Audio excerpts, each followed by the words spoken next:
Bienvenue dans Ciné Cool. Aujourd'hui, l'enfant sacré du Tibet. Best man in the world. Best man in the world. Best man in the world. Avec ce film, on a vraiment de tout. On a de l'action, on a du légendaire, on a du mystique, on a de la philosophie, on a du bouddhisme, de l'exotisme, enfin bref, on a vraiment tout ce qu'il faut.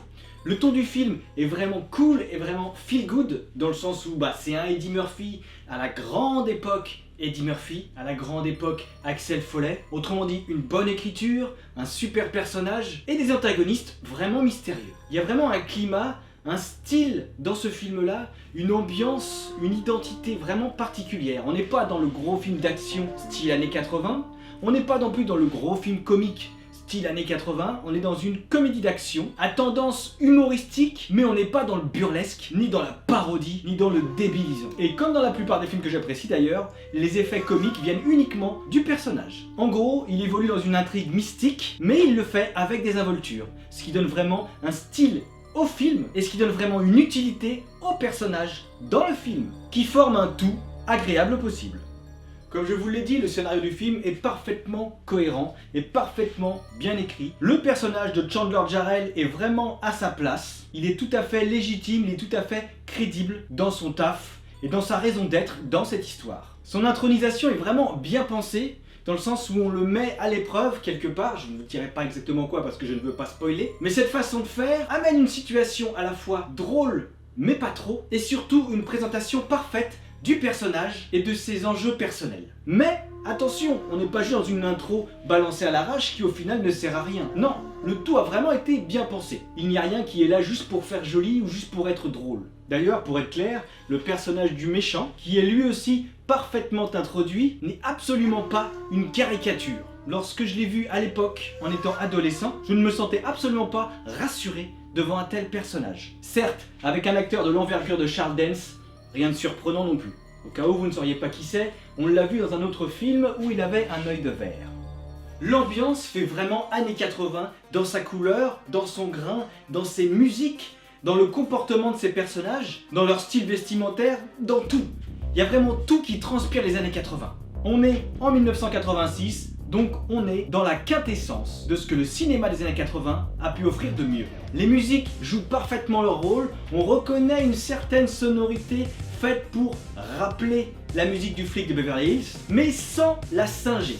Ce qui fait qu'on a vraiment un thème pour Chandler Jarrell et un thème pour Axel Foley. En même temps, c'est vraiment cohérent qu'ils aient le même genre de thème, puisque ce genre de thème-là a quelque chose de cool, a quelque chose qui correspond au gabarit, au charisme et à l'allure de ces personnages. Autrement dit, au charisme et à l'allure d'Eddie Murphy.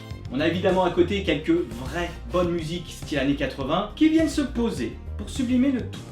Les personnages, comme je vous l'ai dit, sont parfaitement iconisés, sont parfaitement introduits, on sait qui est qui, pourquoi, on ressent réellement qui sont les personnages, ils ne sont pas juste là pour faire joli, et en plus, ils sont parfaitement interprétés par des acteurs vraiment au top. On a Eddie Murphy, bien évidemment, on a un Chandler Jarrell parfait, un personnage qui est vraiment impliqué dans son devoir, dans ses principes, qui a un métier qui reflète qui il est, qui reflète quelles sont ses priorités, et qui pour moi du coup le rend parfaitement crédible. Hormis peut-être ce fameux moment où il y a une sorte de combat avec des bikers, où tu sens qu'Eddie Murphy, il est pas fait pour les films d'action. En tout cas, il ne l'était pas à l'époque. Il me semble que depuis, il a joué un boxeur dans un film, donc il a dû apprendre à bouger, apprendre à faire semblant de se battre pour le cinéma. Ça gâche en rien le film, ça gâche en rien le personnage, c'est juste que je me dis qu'il aurait peut-être fallu trouver une autre solution que celle-là pour résoudre le problème. On a aussi le magnifique Charles Dance, qui va nous jouer un méchant parfait, froid, imposant, flippant. On sent qu'il est puissant, on sent réellement sa menace. Entre la musique, qui fait parfaitement son rôle tout en gardant une coolitude pour aller avec le style du film, on sent que Sardo Moonspa est vraiment pas le genre de méchant qu'il faut titiller. Charlotte Lewis, qu'on n'a pas vu souvent, et je trouve ça dommage car elle a vraiment une interprétation qui colle au personnage, une interprétation qui ne dénote pas. C'est une actrice qu'on a vue de temps en temps dans les années 80, mais vraiment pas beaucoup. Et on a aussi Victor Wong, que je tiens à mettre en avant, car c'est vraiment un acteur que j'apprécie, un acteur que j'ai vu dans plusieurs films, un acteur qui fait vraiment partie des années 80 lui aussi, qui a vraiment une gueule qui a marqué les années 80, et qui a toujours su interpréter ses personnages parfaitement. Les effets spéciaux, pour la plupart, ont très bien vieilli. Certains ont pris un sérieux coup de vieux, mais je trouve qu'ils font toujours leur petit effet. Je ne veux pas vous spoiler quoi que ce soit, donc je ne vais pas vous en dire plus, mais attendez-vous quand même à quelques surprises. Si ce film-là fait vraiment partie de mes préférés d'Eddie Murphy, c'est pas pour rien. Il fait partie des chefs-d'œuvre des années 80 qui ont réellement marqué leur époque. Justement par leur originalité et justement parce qu'ils apportent comme grand spectacle. Le final du film est plus que parfait, et plus qu'adéquat, et plus qu'à sa place, et plus que cohérent. Quand le film démarre, t'as vraiment pas la sensation que ça va se finir comme ça. Plus tu en apprends sur le background de l'histoire, plus cette fin te semble inévitable. On a ce côté extrême qui arrive à la fin et qui te met une grosse claque et qui vient parfaitement clôturer le film et donc parfaitement s'ancrer dans ta tête à tout jamais. Honnêtement, ce final est réellement là pour mettre la cerise sur le gâteau. Mon histoire avec ce film n'est pas réellement différente de ceux de ma génération, à savoir que je l'ai vu lorsqu'il est passé à la télévision, certainement autour de 1990, vu qu'il est sorti en 86 au cinéma et qu'à l'époque il fallait 4 ans avant que ça passe à la télé. Je l'ai enregistré et regardé une première fois, puis une deuxième, puis une troisième. Il est vraiment devenu culte dès le premier visionnage. Lui aussi fait partie de ces films que je connais réellement par cœur, lui aussi fait partie de ces films dont je sors des phrases, dont je sors des vannes sans m'en rendre compte. Et je me rappellerai toujours de cette fois où j'étais en train de discuter avec un pote que je ne connaissais pas réellement depuis longtemps, qui commençait à être un pote mais pas encore vraiment, où quelqu'un autour de nous avait posé une question à la con, mal tournée, qu'on comprenait pas vraiment, et à cette personne-là je lui avais répondu à 8h je crois, mais il faut leur dire que j'y serais pas à la réception. Et là, ce fameux pote me sort l'enfant sacré du Tibet. Bon bah voilà, à partir de ce moment-là, on est devenus des super potes. Et pendant 3 ans, on était inséparables. Comme quoi, lorsque le cinéma nous parle et qu'on tombe sur quelqu'un d'autre qui a le même genre de passion, voire même le même genre de référence, ça peut créer des amitiés. Car oui, de mon point de vue, aimer le même genre de film, il y a de fortes chances que vous ayez le même genre de façon de penser, etc. etc.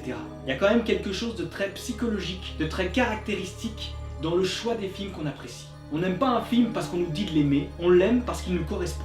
Voilà, en conclusion, si vous aimez Eddie Murphy, regardez ce film. Si vous aimez les bons films des années 80, regardez ce film. Si vous aimez le fantastique, si vous aimez les intrigues parfaitement ficelées, si vous aimez les personnages parfaitement iconisés, si vous aimez les acteurs charismatiques, regardez ce film. Et si vous aimez les bonnes musiques style années 80, la bonne ambiance, surtout, regardez ce film.